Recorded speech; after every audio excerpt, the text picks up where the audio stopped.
가덕도 신공항건설이 2029년 완공을 목표로 추진되고 있지만 부지조성공사 시작부터 난항을 겪으면서 지역에서는 개항 시기가 미뤄지는 건 아닌지 우려가 큽니다. 지역 주민들이 연씨를 뿌려 조성한 선두구동 연꽃 소류지에 연꽃 100년이 하나둘 모습을 드러내고 있습니다. 2024년 2분기 15세에서 29세까지 부산 청년층 고용률이 역대 최고치인 46.6%를 기록한 것으로 나타났습니다.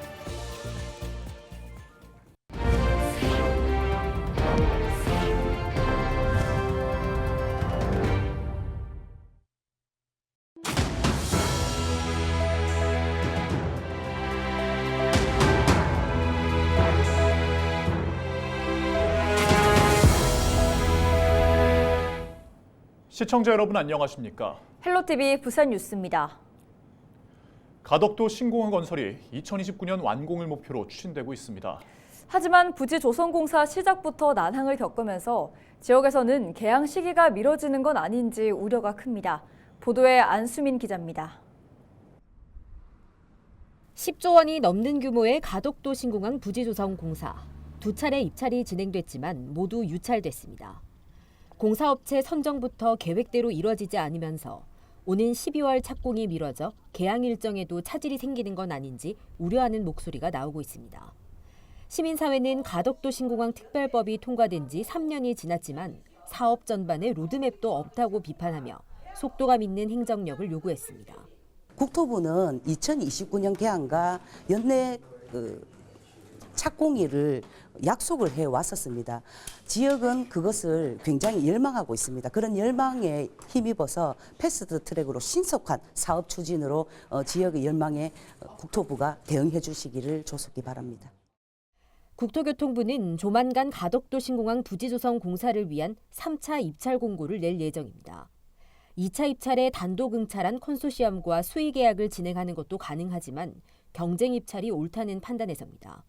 최대한 이건 공사 금액이 굉장히 큰 공사이기 때문에 경쟁 입찰의 원칙을 견지하는 것이 맞다고 생각합니다. 단 유찰이 계속되고 있는 만큼 시공능력 평가액 상위 10개사의 공동도급 범위를 기존 2개에서 3개로 확대하는 등 업계의 의견을 반영해 입찰 조건이 완화될 전망입니다. 개항 지연 우려에 대해 국토부는 2029년 12월 개항 목표는 바뀌지 않는다는 입장. 하지만 3차 입찰에서 최소 2개 이상의 컨소시엄이 참여할 것이라는 관측과 함께 여전히 유찰될 가능성이 높다는 의견도 있습니다. 개항 일정에 변수가 될 업체 선정이 이번에는 차질 없이 진행될 것인지 지역에 관심이 쏠리고 있습니다. 헬로티비 뉴스 안수민입니다. 부산 금정구 선두구동 연꽃 소류지에 100년이 활짝 폈습니다. 조선시대 인근 농경지에 물을 공급하기 위해 조성한 저수지에 주민들이 연씨를 뿌려 연꽃 소류지로 조성한 건데 매년 수수하고 아름다운 100년이 피어나고 있습니다. 보도에 김한식 기자입니다. 시원스럽게 펼쳐진 푸른 잎사귀 사이사이 고개를 내민 꽃잎들. 푸른빛 도화지에 마치 새하얀 점을 찍어 놓은 듯합니다. 금정구 선두구동 연꽃 소류지의 100년이 꽃망울을 터뜨렸습니다. 순백의 순수함을 간직한 100년. 어른 주먹보다 더 크게 피어 자태를 뽐내고 수줍은 듯 꽃잎으로 연밥을 감싸고 있습니다. 화려한 색깔은 아니지만 시간의 흐름에 따라 꽃잎이 피고 지는 시기가 다른 연꽃은 제각각의 매력을 담고 있습니다. 연꽃도 보고 코스모스 길도 조성되어서 관람하니까 상당히 좋습니다. 간단하게 와서 둘러볼 수 있으니까 힐링도 되는 것 같고. 선두군의 100년이 귀하다고 해서 한번 보러 왔는데 굉장히 아름다고 좋습니다. 코스모스하고 같이 융화가 돼서 예쁘네요. 조선시대 가뭄을 대비해 만든 소류지에 연꽃이 피기 시작한 건 지난 1995년.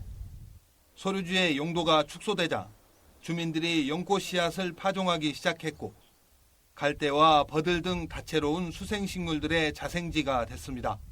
이후 연꽃을 보기 위해 사람들의 발길이 늘면서 소류지 중간을 가로지르는 보행로가 설치됐고 주민들은 주변에 코스모스 길을 조성했습니다. 또 현장에는 소류지의 역사만큼 오래된 160년 수령의 상수리 나무가 한 폭의 그림 같은 풍경을 자아내고 있습니다. 연꽃이 피는 7월이면 이곳에서는 연꽃 축제가 열리는데 올해로 9번째입니다. 아름다운 연꽃을 구경을 하시면서 우리 조용한 전원마을 선두구동의 정취를 느끼시면 많은 힐링이 되지 않을까 하고, 저녁이 되면 이 달빛과 함께 어우러지는 연등을 구경해 줄 수 있는 여름 시작과 함께 꽃을 피우는 연꽃은 오는 8월까지 절정을 이룹니다. 헬로티비 뉴스 김한식입니다. 2024년 2분기 15세에서 29세까지 부산 청년층 고용률이 역대 최고치인 46.6%를 기록한 것으로 나타났습니다. 통계청이 발표한 2024년 6월 고용 동향 분석 결과에 따르면 부산의 청년층 고용률은 2024년 2분기 46.6%로 통계 작성이 시작된 1999년 6월 이래 최고 수치를 기록했습니다. 청년 취업자 수도 전년 같은 기간 대비 8,000명 증가해 7대 특광역시 중 유일하게 증가세를 보였습니다. 부산시는 지역 청년층 고용 지표가 호조세지만 내수 경기 부진으로 앞으로 고용 상황에 악영향을 미칠 가능성이 있어 불확실성이 상존한다고 내다봤습니다. 지난달 부산 지역 수출이 전년 동월 대비 4.1% 감소한 것으로 나타났습니다. 승용차와 전기 전자제품 수출은 증가했지만 철강 제품과 자동차 부품 수출이 부진했던 것이 감소 원인으로 분석됩니다. 이에 따라 부산 지역 수출은 전년 동월 대비 4개월 연속 감소세가 이어지고 있습니다. 지난달 수입도 9.1% 감소해 무역 수지는 지난 3월 이후 3개월 만에 흑자로 돌아섰습니다. 부산시가 올해 하반기부터 전국 최초로 전기자동차 지역 할인제를 시행합니다. 전기자동차 지역 할인제는 부산 시민이 지역 할인제에 참여하는 제작 수입사의 전기자동차를 구입하면 업체가 50만 원을 할인해주고 부산시가 50만 원의 구매 보조금을 지원하는 제도입니다. 이에 따라 기존 전기차 구매 보조금에서 100만 원을 추가로 지원받을 수 있습니다. 참여 신청은 환경부 저공해 자동차 구매 보조금 지원 시스템에서 할 수 있습니다. 오는 8월 10일 해운대 대학가요제가 해운대 해수욕장에서 열립니다. 해운대구는 기존 오디션 위주의 상업성에서 벗어나 대학생들의 순수 창작 열정을 북돋기 위해 매년 여름 해운대 해수욕장에서 대학가요제를 개최할 예정이라고 설명했습니다. 대학가요제 조직위원회 초대 조직위원장은 1988년 제9회 강변가요제 금상수상자인 가수 이상우 씨가 맡았습니다. 8월 10일 오후 7시 20분부터 예선을 거쳐 본선 무대에 오르는 12개 팀의 본격적인 경연이 펼쳐집니다. 낙동강 생태공원 일원에서 형형색색의 여름꽃을 만나볼 수 있습니다. 부산시 낙동강 관리본부는 삼낙, 화명, 맥도 생태공원에 다양한 여름꽃을 개화했다고 밝혔습니다. 화명 생태공원 메타세콰이아 길 인근에는 목수국과 수국이 피어났고 삼낙 생태공원과 맥도 생태공원에서는 수련과 연꽃을 감상할 수 있습니다. 이달 말에는 삼낙과 화명 생태공원 도로변에 백일홍 등도 만개할 전망입니다.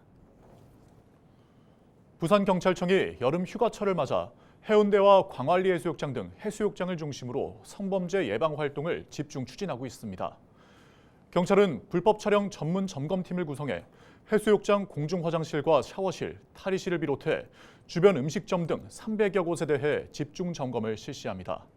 또한 성범죄 발생 시 신속한 대응을 위해 여청 수사팀 5개 부서를 성범죄 대응 전담팀으로 꾸려 운영하고 있습니다. 박희용 부산시의회 의원이 최근 대유행하는 감염병과 백일해의 확산 방지를 위한 부산시 차원의 대책 마련을 촉구하고 나섰습니다. 박 의원은 백일해 환자의 90% 이상이 어린이와 청소년으로 이들을 비롯한 면역력이 약한 고령자층 등 위험군의 감염 최소화를 위한 조기 진단 체계를 마련할 필요가 있다며 지적했습니다. 백일해 균에 의해 발생하는 급성 호흡기 질환인 백일해는 감염자의 기침이나 콧물을 통해 전염되며 감염자 1명이 17명까지 감염시킬 수 있을 정도로 전염력이 매우 강합니다. 경찰관 2명에게 흉기를 휘두른 혐의 등으로 50대 A씨가 경찰에 붙잡혔습니다. A씨는 15일 새벽 2시쯤 부산 동구의 한 다세대 주택에서 아래층에 문을 두드리고 발로 차는 등의 행패를 부리다 자신의 집으로 돌아갔습니다. 신고를 받은 경찰이 A씨에게 나오라고 하자 흉기를 휘둘러 경찰관 2명을 다치게 한 혐의를 받고 있습니다. 현장에 출동한 경찰관은 어깨와 가슴 등을 다쳐 병원 치료를 받았습니다. A씨는 술을 마신 상태였으며 마약 간이시약 검사에서 양성 반응이 나왔습니다. 경찰은 정확한 사고 경위를 조사해 구속영장을 신청할 예정입니다.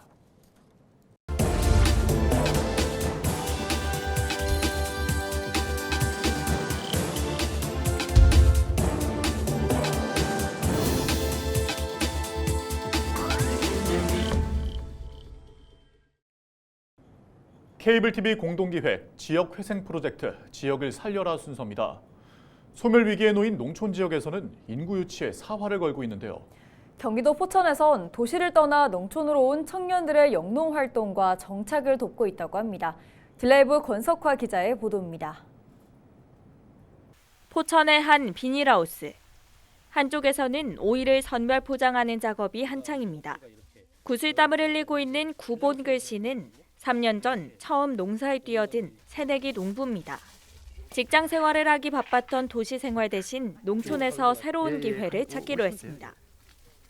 생활하고 이런 데는 조금 어려웠던 것 같아요. 뭐 지원 같은 것도 제가 할 수 있는 부분이 없는 것들도 다 이제 연합회에서 하니까는 사실 제가 신경 쓸 부분도 많이 없는 것 같고.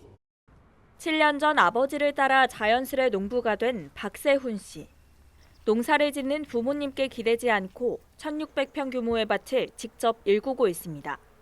변덕스러운 날씨부터 서툰 농사일까지 어느 하나 쉬운 것이 없었습니다.